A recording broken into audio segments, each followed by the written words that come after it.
I appreciate your point of view, especially about New York. You're the chairman of the Intelligence Committee. You hear a lot of things that the rest of us don't know. But let me play for you a little bit more of what Mike Bloomberg had to say, because he initially, and Ray Kelly, the police chief in New York, were in favor of holding the trial there. They said, you know, if anyone can do it, we can do it. We've done it before. That said, they did it with a blind shake. This is what Mayor Bloomberg had to say only yesterday.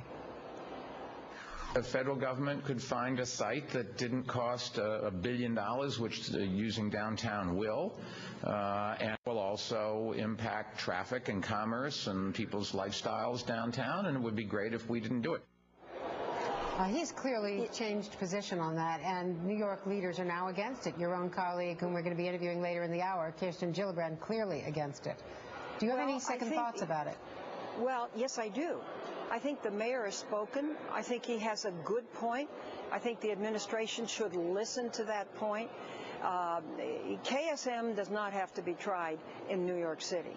And if there is any evidence that this is going to either make New York City a target or present unusual expenses, and the mayor, and I've been a mayor, should be listened to. And what he has said is, yes, it will.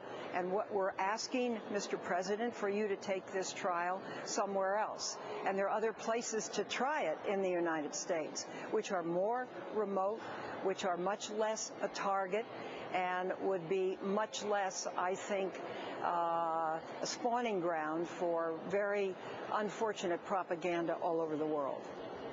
Well, in fact, let me follow up on that, because you know, as someone who follows intelligence more closely than anyone in Congress, you know that New York is the #1 symbolic target of value, long-range value, for decades now to al-Qaeda, at least since the 1993 attack on the first attack on the World Trade Center. Yes. So that let's just stipulate that New York is always, whether or not there are immediate threats, always has a lot of background noise.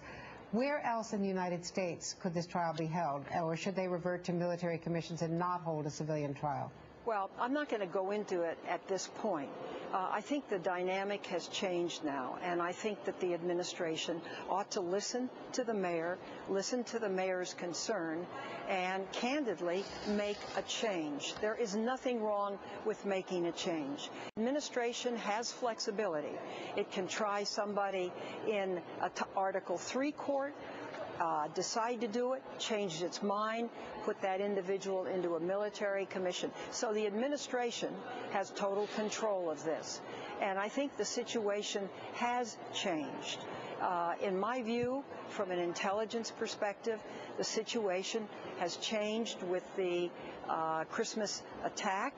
And I'm not going to go into more about that here, but I do think the situation has changed, and the administration should take good note of that and make a change as well. You're sending a very important signal. I should point out that just within the hour, a transcript is coming out shortly from a briefing by Deputy Press Secretary William Burton on Air Force One, saying that as of now, at least, the president is not considering any change at all, despite these objections. The White House, despite the criticism from Mayor Bloomberg and others, is not going to change its plan to try to have that trial in New York City.